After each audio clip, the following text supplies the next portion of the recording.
étiez là dimanche dernier. Vous vous rappelez du message que l'on a eu dimanche dernier, pour ceux qui étaient là?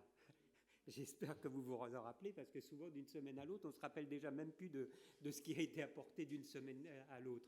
Mais je suis sûr que vous vous rappelez de ce qui a été dit la semaine dernière. Et parce que, au travers de ce beau message qui a été apporté par le pasteur Fleurville, on voit que dans la salle, il y avait beaucoup d'enthousiasme dans l'auditoire, à entendre cette parole, cette exhortation, cet appel. Mais vous savez, ce message, il est comme tous les messages, c'est une semence. C'est une semence qui est semée, qui est jetée dans notre cœur. Et Jésus nous dit, dans cette parabole de la semence, que quelquefois la semence, elle est reçue avec joie. Elle est reçue avec joie. Mais après quelques jours, après les occupations, après les préoccupations, les effets de cette parole sont déjà perdus. Et oui, vous vous rappelez de cette parole. Et c'est pour cela que ce matin, j'aimerais commencer par vous rappeler les dernières paroles que Jésus a prononcées à ses disciples. Tu l'as mis, Thierry? Parce que ça ne marche pas. Voilà. Les dernières paroles, j'aimerais commencer par cela, pour que nous réalisons ce que Jésus a dit à ses disciples. Les dernières paroles, quand vous savez que ça va être le dernier moment, ces dernières paroles, généralement, elles sont capitales, elles sont déterminantes, parce que vous savez que c'est la dernière fois que vous vous adressez à vos disciples. C'est la dernière fois que Jésus voyait physiquement ses apôtres. Donc ce qu'il allait leur dire était capital. Que leur a-t-il dit lors de ces dernières paroles? Tout pouvoir m'a été donné dans le ciel et sur la terre. Tout pouvoir. Allez et faites de toutes les nations des disciples, les baptisant au nom du Père, au nom du Fils, au nom du Saint-Esprit, et enseignez-leur à observer tout ce que je vous ai prescrit. Et voici, je suis avec vous tous les jours jusqu'à la fin du monde. Et un peu plus tard, parce que juste avant de se séparer d'eux, Jésus va continuer encore au travers de ces autres paroles.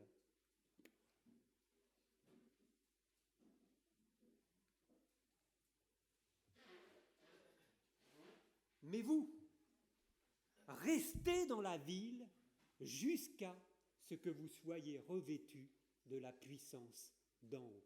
Restez dans la ville jusqu'à ce que vous soyez revêtus de la puissance d'en haut. Tu vas être obligé de reprendre la main, Thierry, parce que ça ne va pas bien du tout, là. Je ne sais pas si c'est la pile. Il leur recommanda de ne pas s'éloigner de Jérusalem, mais d'attendre ce que le Père avait promis.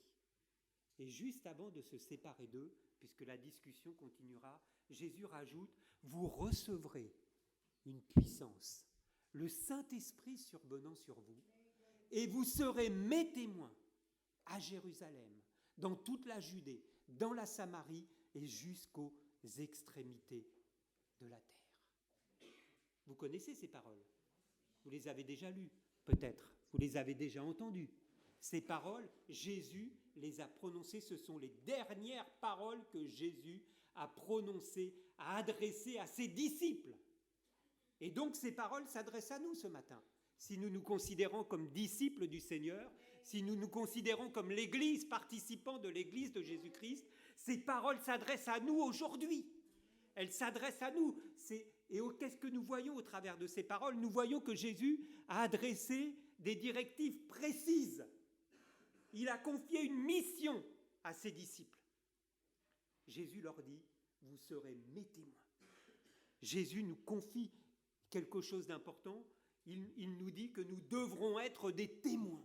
Nous devrons rendre gloire de Dieu. Nous devrons rendre gloire de ce que Dieu a fait dans notre vie. Nous devrons proclamer la bonne nouvelle, faire connaître cette bonne nouvelle. Et il faudra non pas que nous restions chez nous, même dans l'église. Il va falloir sortir, il va falloir se déplacer. Il va falloir commencer près de chez soi et aller un peu plus loin par la suite.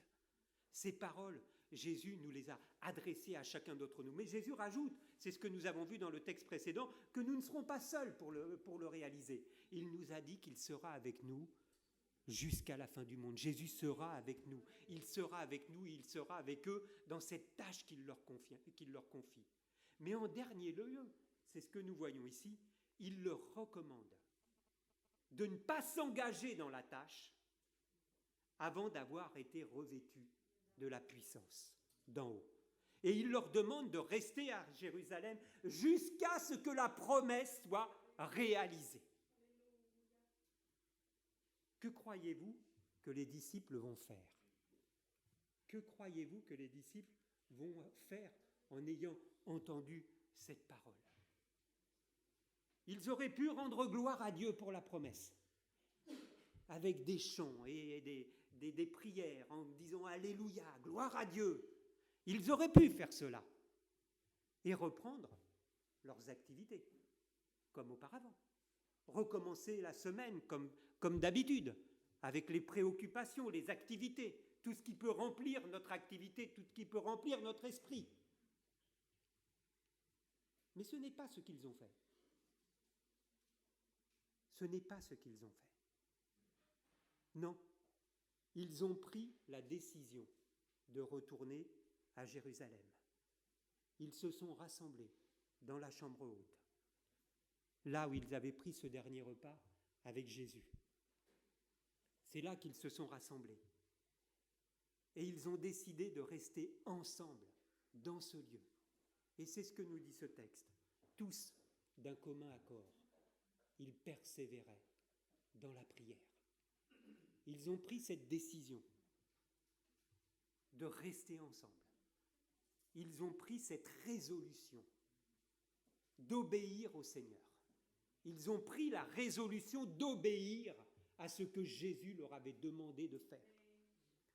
Ils ne se sont pas réjouis simplement de ce moment qu'ils ont passé avec Jésus, un moment étonnant, particulier, qui devait être rempli d'émotions. Ils ne se sont pas contentés de cela.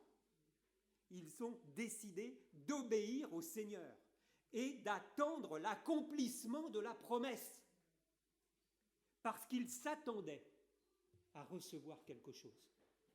Jésus avait fait la promesse, mais nous avons des dizaines, des centaines de promesses que Jésus nous a faites dans la Bible. Mais est-ce que nous nous attendons à recevoir ces promesses? Eux, en tout cas, ils ont décidé de se réunir. Ils ont décidé de se mettre tous ensemble parce qu'ils s'attendaient à ce que Jésus leur avait dit se réalise. Alors tous d'un commun accord, ils se sont réunis et ils se sont mis à persévérer dans la prière. Si ces hommes et ces femmes n'avaient pas persévéré, que se serait-il passé? Rien. Que se serait-il passé? Rien. Ils seraient restés avec leur peur. Ils seraient restés avec leurs angoisses, avec leurs incapacités. Et ils se seraient découragés devant l'hostilité, devant les obstacles, devant les menaces, parce que des menaces et des obstacles, ils vont en avoir. Et dès qu'ils vont avoir commencé à ouvrir la bouche, les menaces vont arriver. On va les arrêter, on va les mettre en prison, on va les frapper. S'ils n'avaient pas persévéré, ils n'auraient pas connu ce qui s'est passé par la suite. Mais ils voulaient être dignes du Seigneur. Ils voulaient être dignes de la mission que le Seigneur leur avait confiée. C'étaient les mêmes qui, quelques jours auparavant, lorsque Jésus a été arrêté, ils avaient fui. Ils avaient eu peur. Quand ils ont vu le danger, tout le monde s'est dispersé et tout le monde a abandonné Jésus. Mais cette fois-ci, ils ont pris la décision de vivre ce que Dieu avait préparé. Ils ont pris la décision de vivre, de connaître ce que Jésus avait promis. Et c'est avec cet état d'esprit qu'ils se sont accrochés. C'est avec cet état d'esprit qu'ils se sont mis à prier ensemble. Pas une heure, pas une réunion de prière. Ils sont restés ensemble, tous d'un commun accord. Ils se sont rassemblés dans un même lieu et pendant 10 jours, ils sont restés ensemble. Pendant 10 jours, ils ont prié. Pendant 10 jours, ils ont attendu que la promesse se réalise.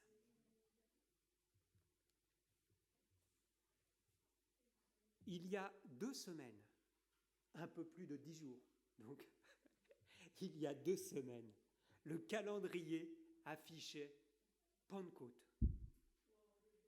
Un jour que nous connaissons tous, parce que c'est un jour où nous ne travaillons pas. On ne peut pas le rater, celui-là. Et il y a peut-être des jours dans l'année où on peut ne pas y faire attention, mais celui-là, on ne peut pas le rater, parce que justement, c'est une fête, une commémoration où nous ne travaillons pas, donc on ne peut pas passer au travers. Et quand on pense que la quasi-totalité de la population française ne sait même pas pourquoi ce jour est chômé.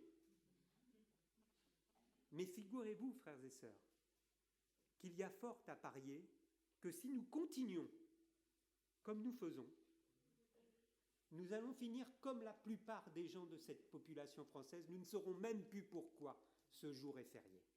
Nous ne saurons même plus pourquoi ce jour est une fête et pourquoi ce jour est une commémoration. Si nous continuons comme nous faisons au jour d'aujourd'hui, sans rechercher à tout prix le baptême du Saint-Esprit et les dons qui y sont associés, nous finirons par oublier nous-mêmes la signification de cette fête.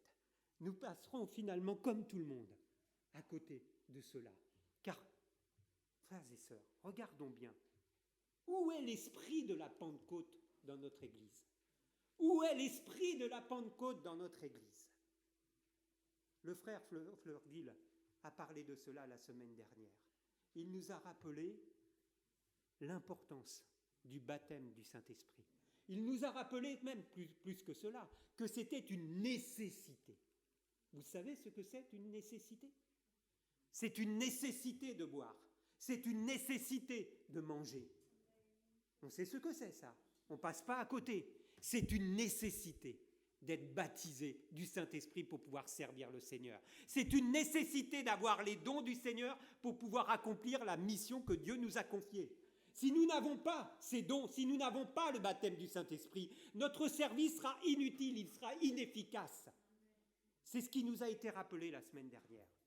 Les 120 disciples, eux, se sont réunis dans la chambre haute parce qu'ils ont cru dans les promesses.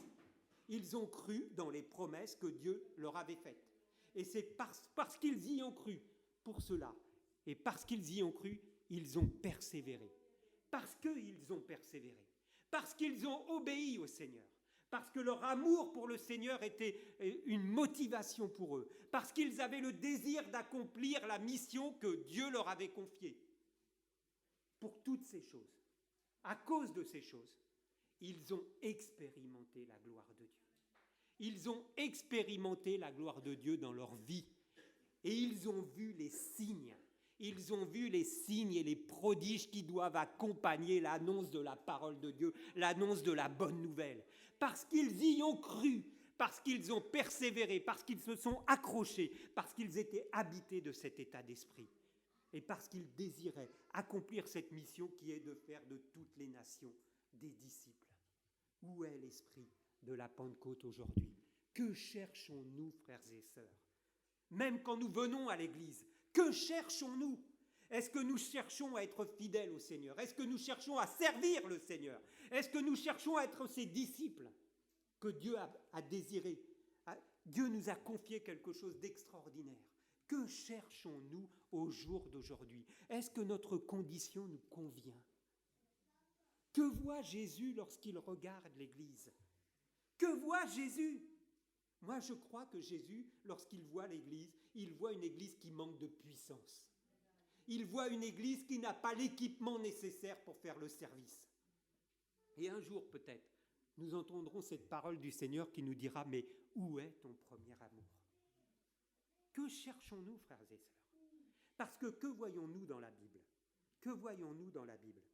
Nous voyons dans la Bible que tous ceux qui ont le désir de vivre les promesses les expérimentent. Tous ceux qui ont le désir de vivre les promesses de Dieu les ont expérimentées. Je prendrai 2 exemples ce matin.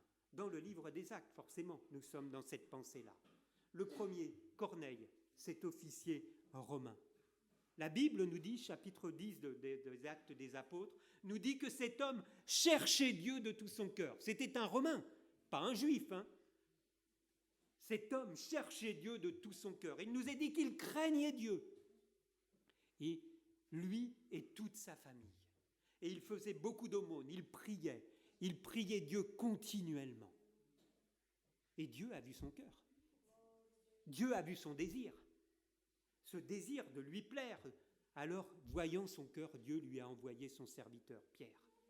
Et Corneille, sachant que Pierre allait arriver, a invité tous ses proches pour être présent à ce grand rendez-vous. Un grand rendez-vous, parce que Dieu allait parler. Alors il a invité tous ses amis, tous ses proches, sa famille, tout le monde était là. Et quand Pierre est arrivé dans ce lieu, il a trouvé beaucoup de personnes qui étaient déjà réunies. Et Corneille a eu cette formule significative. Maintenant, nous sommes tous devant Dieu pour entendre tout ce que le Seigneur t'a ordonné de nous dire. Voyez ce cœur, voyez le cœur de cet homme, quel exemple, quel état d'esprit, quelle ouverture, quelle conscience d'être dans la présence de Dieu, quelle conscience d'être sur le regard de Dieu. Est-ce que nous sommes conscients d'être sous le regard de Dieu lorsque nous sommes à l'église? On peut chanter par habitude, mais Dieu est présent, Dieu connaît nos cœurs, il sait exactement dans quel état d'esprit nous sommes, il sait si nous avons soif de lui ou si nous venons par habitude, il sait ces choses, il fait la différence entre les uns et les autres. On peut être là tous présents, frères et sœurs, mais Dieu connaît les cœurs. On ne peut pas tromper le Seigneur, il connaît chacun d'entre nous. Est-ce que nous sommes comme cet homme placés sous le regard de Dieu, qui avons soif d'entendre cette parole, soif de connaître la volonté de Dieu et de nous engager dans cette direction? Est-ce que c'est cela que nous voulons? Lui, cet homme avait cela, c'est l'esprit de la Pentecôte. Il était habité de l'esprit de la Pentecôte pour recevoir les promesses de Dieu. Il était habité du même esprit que les 120 disciples étaient habités. Les 120 disciples étaient habités de ce même état d'esprit de Corneille, et c'est pour cela qu'ils ont reçu les promesses et qu'ils ont reçu ce que Dieu avait préparé. Alors qu'ils étaient habités de cela, que s'est-il passé? Pierre a commencé à prononcer, à annoncer la bonne nouvelle, à annoncer le message que Dieu avait placé sur son cœur. Et le Saint-Esprit va descendre sur eux. Pierre parlait encore quand le Saint-Esprit descendit sur tous ceux qui écoutaient la parole. Ils étaient rassemblés, mais ils aspiraient à connaître la volonté de Dieu. Ils avaient soif d'entendre ce que Dieu voulait dire. Alors que Pierre était encore en train de parler, tous ceux qui écoutaient la parole, le Saint-Esprit est descendu sur eux. Ils ont été remplis de l'Esprit et ils les entendaient parler en langue et célébrer les grandeurs de Dieu. Tous ceux qui ont un cœur disposé à écouter Dieu, tous ceux qui sont prêts à le servir, voient l'accomplissement des promesses de Dieu. C'est une réalité. Si nous ne voyons pas les promesses de Dieu, nous devons nous interroger sur notre état d'esprit, sur notre réel service du Seigneur. Nous devons nous interroger sur cela, parce que ce que nous voyons dans la Bible, c'est ceux qui ont soif de connaître les promesses de Dieu, de les vivre, de les expérimenter, de s'engager dans les voies du Seigneur. Eh bien, ils vivent ces promesses. C'est pas quelque chose d'incroyable. Qu'est-ce qu'il avait de plus que nous, Corneille? C'était un homme qui avait soif de Dieu, c'est tout. Il n'était pas issu d'une famille particulière, il n'avait pas connu un enseignement particulier dans sa jeunesse, il avait simplement soif de Dieu. Il avait simplement soif de servir à Dieu. Alors à nous, à notre tour, de nous tenir au pied du Seigneur. Au pied du Seigneur, comme nous le dit l'Évangile, avec Marie qui était au pied du Seigneur, elle voulait entendre les paroles du Seigneur. Elle savait que Jésus était là, elle était au pied du Seigneur, plutôt que sa sœur qui était en train de s'affairer au travers de toutes sortes d'activités. Parce que la force, l'assurance, l'efficacité dans le service vient de notre vie spirituelle, de notre relation avec Dieu. Tout ce que nous pouvons vivre avec le Seigneur vient de notre communion avec Dieu, de notre amour pour le Seigneur et surtout de ce que nous avons reçu du Seigneur, de ce que nous recevons du Seigneur dans cette communion avec lui. Nous avons besoin de recevoir ce qui est nécessaire pour accomplir la mission que Dieu nous a confiée. Et le livre des Actes est parsemé d'hommes et de femmes qui ont reçu les promesses de Dieu. Pourquoi ? Tout simplement parce qu'ils étaient dans l'attente de ces promesses. Ils étaient dans l'attente. Alors ils avaient soif, ils réclamaient au Seigneur, ils aspiraient, ils demandaient, ils priaient. Et ils le recevaient. C'est ce que nous voyons encore dans un autre exemple, lorsque Paul arrive à Philippe, en Macédoine. Il arrive pour la première fois dans cette ville, il ne sait où aller, il se dirige vers une rivière parce qu'il pense ici trouver un lieu de prière, parce que les chrétiens à cette époque-là étaient obligés de se réunir dans des lieux un peu à l'écart à cause du danger. Et là, il trouve qui? Des femmes qui sont réunies. Il commence à annoncer le message. Et il nous est dit l'une d'entre elles, nommée Lydie, marchande d'étoffes, était une femme qui craignait Dieu. Elle craignait Dieu, elle avait soif de Dieu. Elle a commencé à écouter cette parole. Dieu lui a ouvert son cœur afin qu'elle soit réceptive. Et que va-t-il se passer? Aussitôt, elle les a pressés de demeurer dans sa maison. Aussitôt, elle les a accueillis dans sa maison.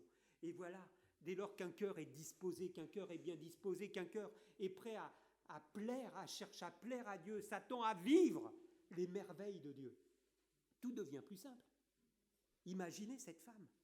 Elle va bénéficier de la présence de l'apôtre Paul dans sa maison, qui va pouvoir lui expliquer tous les plans de Dieu, qui va pouvoir prier pour elle, qui va prier pour qu'elle reçoive le don du Saint-Esprit.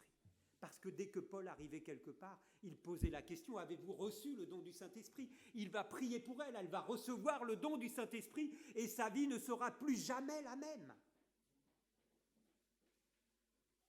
Mais la Bible nous montre d'autres personnes dans le livre des Actes des Apôtres. À côté de cela, la Bible nous montre des sympathisants, des hommes et des femmes que l'on appelle frères et sœurs. Ils sont appelés frères et sœurs, mais ils n'avaient pas adopté le même état d'esprit. Nous voyons Ananias et Saphira, qui faisaient semblant, nous dit la Bible. Ils faisaient semblant de faire comme les autres, en donnant une partie de leurs biens.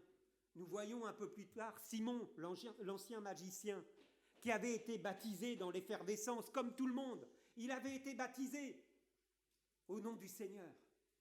Mais lorsqu'il voit les apôtres imposer les mains pour que les personnes reçoivent le don du Saint-Esprit, il voudrait lui aussi pouvoir faire la même chose. Alors il leur propose de l'argent pour pouvoir avoir également ce don, comme les autres. Et tous ces hommes et ces femmes ont été sévèrement repris, parce que leur état d'esprit était mauvais. Il est temps de nous réveiller, frères et sœurs. Il est temps de nous interroger sur ce que nous voulons vivre avec le Seigneur. Venir à l'église, connaître un culte, même s'il y a des moments joyeux, on est bien ensemble. On est bien ensemble. On est content d'être ensemble. Mais on n'est pas là pour ça. On n'est pas là pour ça. Ça sert à quoi? On se fait du bien. Mais on n'est pas là pour ça. On est là pour être des disciples. On est là pour annoncer la bonne nouvelle. On est là pour baptiser des hommes et des femmes au nom du Seigneur. On est là pour enseigner la bonne nouvelle. On est là pour que des hommes et des femmes reçoivent la puissance du Saint-Esprit et qu'ils puissent servir le Seigneur. On n'est pas là pour autre chose. Si on se contente d'être bien dans une ambiance, mais on va passer à côté. Je peux vous dire qu'on va être déçus quand on va retrouver le Seigneur. Qu'est-ce que nous voulons vivre avec le Seigneur? Nous risquons d'être surpris comme cette parabole. Si Jésus nous a donné la parabole des vierges folles, ce n'est pas pour rien.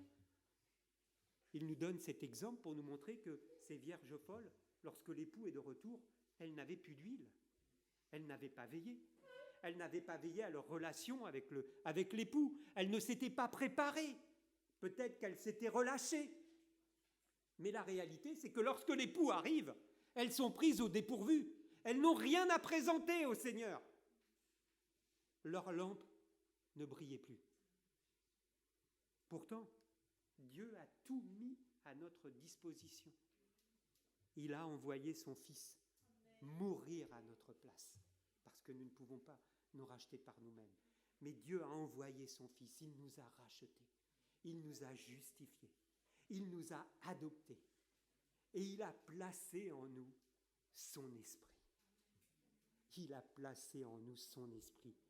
Qu'en faisons-nous, frères et sœurs.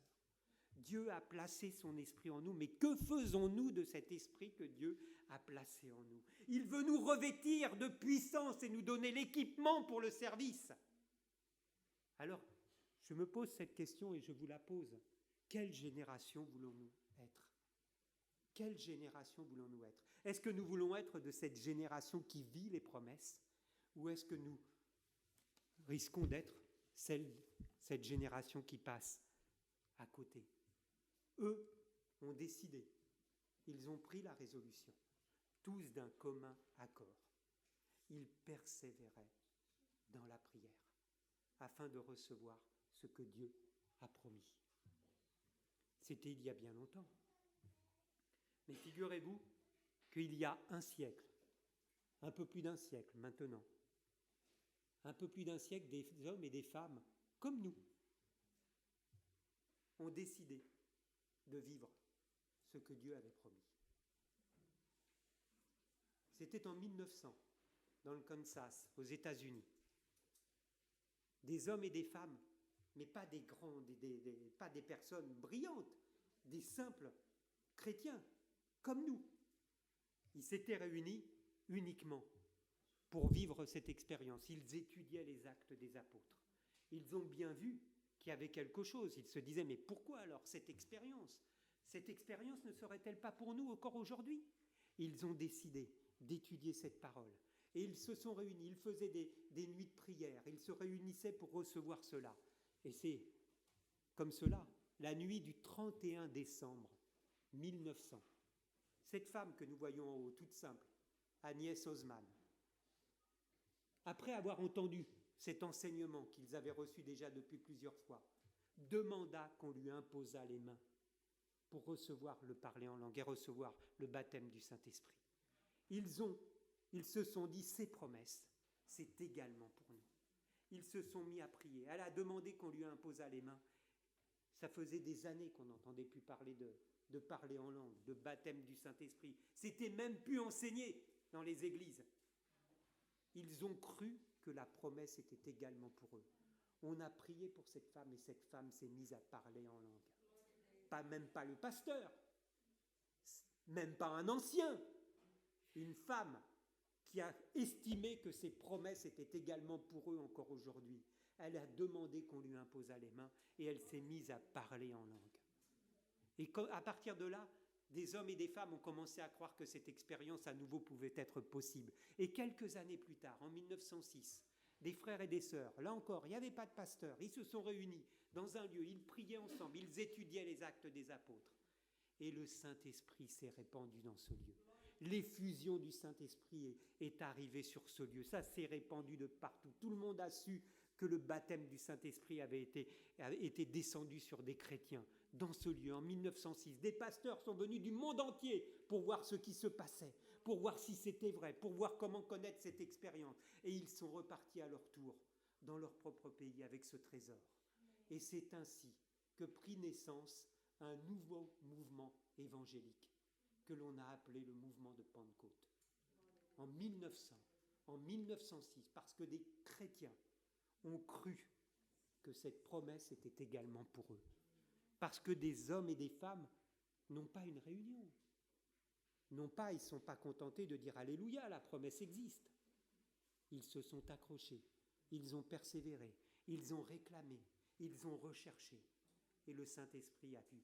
Le Saint-Esprit est descendu. Dieu a vu le cœur de cet homme, de ces hommes, de ces femmes. Ils aspiraient au réveil parce qu'ils avaient soif de Dieu. Ils avaient soif d'être utiles au Seigneur. Ils avaient soif d'être dignes du Seigneur et d'accomplir la mission que Dieu leur avait donnée. Et un réveil va se propager en Grande-Bretagne, au Pays de Galles, où il y a eu des choses incroyables, en Scandinavie, et quelques années plus tard, en France. Tout cela parce que des frères et des sœurs avaient décidé de se réunir. Parce que des frères et des sœurs avaient décidé tous d'un commun accord de persévérer dans la prière jusqu'à ce que la promesse se réalise. Des frères et des sœurs qui ont vu cela dans la Bible, qui ont étudié la Bible. Ils l'ont étudiée Ils avaient soif de vivre ce qu'ils lisaient, ce qu'ils comprenaient. Ils se sont mis à prier, à réclamer cela. Et ils ont reçu ce que Dieu avait promis. Nous étudions cela en ce moment dans l'Église. Les dimanches après-midi, aux réunions que nous appelons Théophile, c'est ce que nous étudions en ce moment. Qui est le Saint-Esprit? Quelle est l'œuvre que le Saint-Esprit veut faire en nous? Quelle est la puissance que le Saint-Esprit veut nous communiquer? Est-ce que cela nous concerne encore aujourd'hui? Est-ce que cela nous concerne? Qu'est-ce que nous voulons? Qu'est-ce que tu veux, frère? Qu'est-ce que tu veux, sœur? Qu'est-ce que vous voulez vivre avec le Seigneur? Est-ce que cela nous concerne? Est-ce que nous avons soif de cela? Non pas pour le spectaculaire, parce que souvent on parle de ces choses parce qu'on a envie de voir des choses, mais ce n'est pas l'état d'esprit qui reçoit ces choses-là. L'état d'esprit qui le reçoit, c'est celui qui a soif de Dieu, c'est celui qui craint Dieu, c'est celui qui veut voir la gloire de Dieu avancer dans ce pays. Et si nous avons cette soif, par amour pour le Seigneur, par reconnaissance, alors Dieu nous donnera ces choses-là, frères et sœurs. Cela est possible pour nous, ce n'est pas pour les autres, c'est pour tous ceux qui veulent vivre les promesses du Seigneur.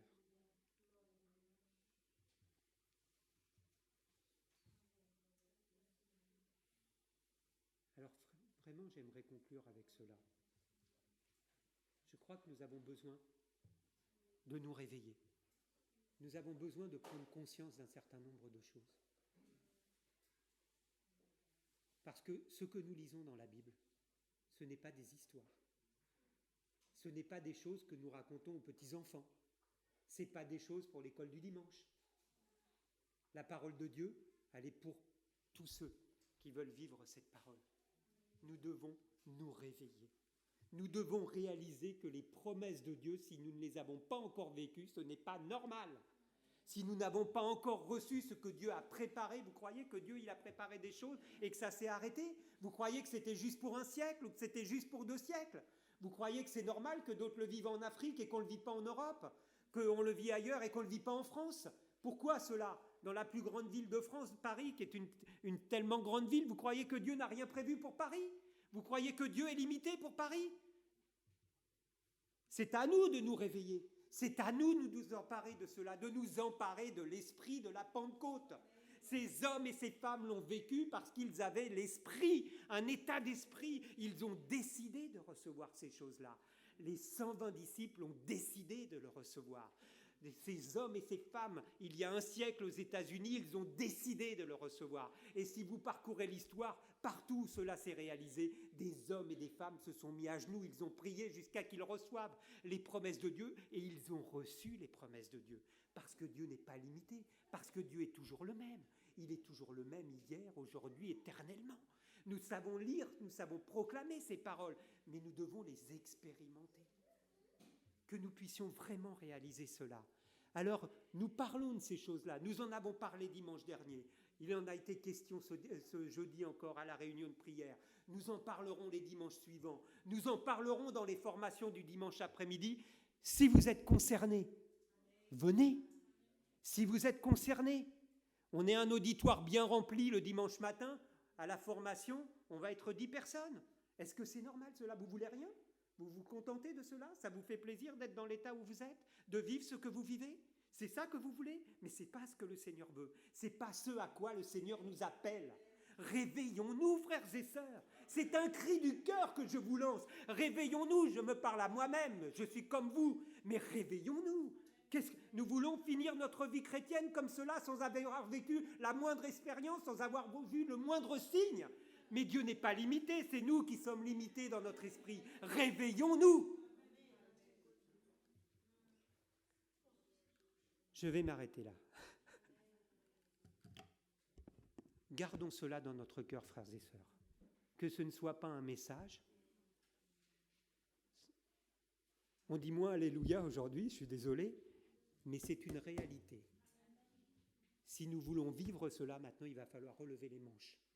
Il va falloir s'y mettre. Il va falloir aspirer quand on est chez nous, dans les réunions de prière, à l'intercession, aux formations, parce qu'on veut comprendre ce que Dieu a prévu pour nous. Il faut s'y mettre. Autrement, on peut continuer de dimanche en dimanche, on peut se réjouir de la louange. Mais moi, j'ai envie de vivre autre chose. Pourquoi ces hommes et ces femmes, pourquoi Agnès Osman le vivrait et moi, je ne le vivrais pas? Pourquoi? Nous devons réaliser cela. Ouvrons notre esprit et ouvrons notre cœur. La parole de Dieu n'a pas changé. Notre Seigneur n'a pas changé. Le Saint-Esprit, c'est pour chacun d'entre nous. Le baptême du Saint-Esprit, c'est pour chacun d'entre nous. Les dons spirituels, je veux les voir manifestés dans l'Église. Je veux voir ces dons manifestés dans l'Église. Et c'est comme cela, si vous lisez l'histoire, quand les dons ont été manifestés, tout le monde est venu. Parce que la gloire de Dieu était manifestée. Puissions-nous avoir à cœur de vivre cela. Amen. Seigneur, je te prie de bénir ta parole.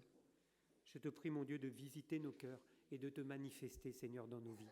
Tu connais toutes choses, Seigneur. Tu sais combien nous sommes faibles, mais c'est comme nous sommes, Seigneur.